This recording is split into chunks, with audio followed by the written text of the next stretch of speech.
இப்போ இதான் அந்த 60 நாள் பயிர் வந்து இந்த அளவில் தான் இருக்குது. இப்போ வந்து பயிர் வந்து குடலை பருவத்தில் இருக்குது. இன்னொரு 10 நாட்களுக்கு பிறகு இந்த பயிர் வந்து ஃபுல்லாக கதிராக மாறும். இதிலிருந்து இன்னொரு 35 நாளில் வந்து இந்த வயல் அறுவடை செய்யக்கூடிய மாதிரி இருக்கும். எந்த மழை தாக்கங்கள் எதுவுமே இல்லைன்னு சொன்னால் இன்னொரு 35 நாளில் வந்து நாங்கள் அறுவடை செய்யக்கூடிய மாதிரி இருக்கும். இதுதான் அந்த பயிர்.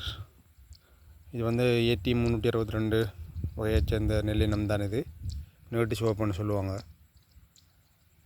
அதுதான் நீங்கள் இப்போ பார்க்குறீங்க. வயல் நல்லா இருக்குது, பிரச்சனைன்றதுக்கு இல்லை. நோய் தாக்கங்களும் பெருசாக இல்லை. இந்த நீட்டு சிவப்புக்கு வந்து நோய் தாக்கங்கள் பெருசாக வந்து இருக்காது.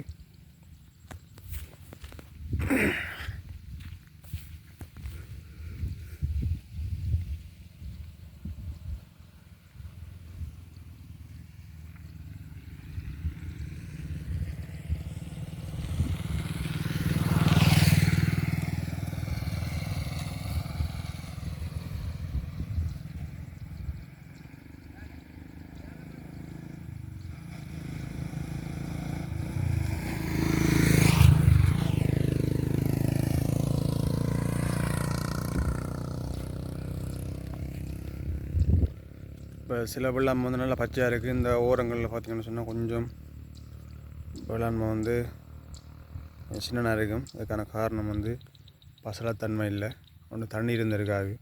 சரி, அந்த ஓரங்களில் வந்து தண்ணி பிடிக்கிற விதம் கொஞ்சம் குறைவாக இருக்கும். ஏன்னா அந்த வயல் கொஞ்சம் திடலான வயல்.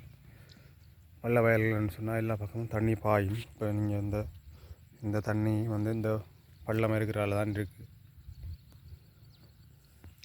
இதை வந்து சொல்கிற வந்து அலைன்னு சொல்லுவாங்க. அலைன்னு சொன்னால் அந்த தண்ணி வந்து எல்லா இடங்களுக்கும் போகக்கூடிய மாதிரியும் தண்ணியை வந்து ஒரு சின்ன ஒரு கால்வாய் மாதிரி எல்லா இடங்கள்லையும் பட்டி விடுவாங்க. அப்போ அந்த அலையினூடாக வந்து தண்ணி வந்து ஈஸியாக போய் எல்லா வயல் நிலங்களுக்கும் போய் சேரும். அதுக்காக அந்த அலையை வந்து செய்கிறது. 2 பக்கமும் நம்ம பட்டியால் ஓரளவுக்கு சின்ன தண்ணி போகக்கூடிய மாதிரி ஒரு பாத்தை க்ரியேட் பண்ணி விடுவாங்க. அதான் இது கொஞ்சம் பள்ளமாக இருக்கும். இப்போ அந்த அலையில் வந்து தண்ணி நிற்கிங்கன்னா கொஞ்சம் பள்ளமாக இருக்கிறதால இப்போ வந்து வயலுக்கு தண்ணி பாய்ச்ச வேண்டிய நேரம் இருக்குது. ஏன்னு சொன்னால் தண்ணி வந்து இப்போ திருப்பி கொஞ்ச நாளாக மழை இல்லாததால்